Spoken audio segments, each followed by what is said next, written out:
زیاتر لە 130 ڕۆژە کە دەکاتە زیاتر لە 4 مانگ حکوومەتی عێراق مووچەی فەرمانبەرانی بەنداوەکانی هەرێمی کوردستان نەناردووە کە بە جۆرەی یاسا ئەم فەرمانبەرانە مووچەکانیان لەسەر حکوومەتی عێراقە و پێشتر مانگانە بۆیان دەهات.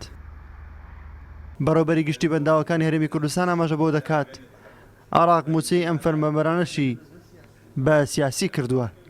جاران یا لێژنەیەک دەهات لە وەخدا یا لێرە دەیانات پارەکە و سەحمان دەکرد دابەشمان دەکرد ئەوە 130 ڕۆژە و پارێ نەهاتیە کێشەکەیان بەستیتەوە بە کێشەی نێوان کێشە سیاسەکەی نێوان هەرێم و عێراقەوە هیچ بنەمایەکی دەستوریشی نییە و هیچ پەیوەندی بێکۆن لە کاتێکدا هەچی داهاتی ئاو هەیە بە بەردەوامی سەتانواتی ئەو ئاوی کە لە بەنداوەکان دێ بەرە و ناوەڕاست و جنوبی عێراق دەڕوە.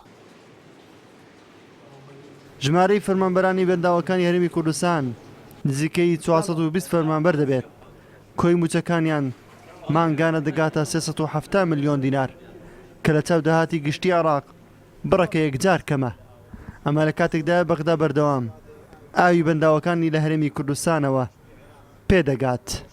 ئەو دامەزراوە ئاویانەش کە دامەزراون بۆ نمونە بەنداوی دوکانە دەربەنی خاندا ئەو پرۆژە ئاویانەی لە باشووری ئەو دوو بەنداوەوە دروستکراون هەر بە زۆرینەی زۆری بۆ خزمەتی ناوچە عەرەب نشینەکان و بە زۆرینەش خزمەتی پرۆژەی بە عەرەبکردنیان کردووە. بەڵام لە بەرامبەرە ئێمە کەمترین سوودمان لەو پرۆژانە وەرگرتووە کەم تەرخەمی خۆمانی تێدا بووە بەشێکیشی عیلاقەی بۆ زوڵمەوە بۆ کە هەمیشە لێمان کراوە. مەسەلا ئەو بەنداوانەی کە ئێستا کارمەندەکانیان مووچە وەرناگرن بەردانەوەی ئاو لەو بەنداوانە بە گوێرەی پێویستی باشووری عێراق نەک بە گوێرەی پێویستی بەرەمێنانی کارەبا لە هەرێمی کوردستان.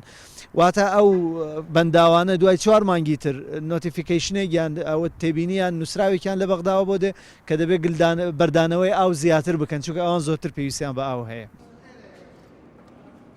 هەوڵەکانی بەڕێوەبەراتی گشتی بەنداوەکان لەگەڵ هەر سێ سەرۆکاتەکەی عێراق و لایەنی پەیوەندیدار بەردەوامە بۆ وەرگرتنی مووچەی ئەم فەرمانبەرانە.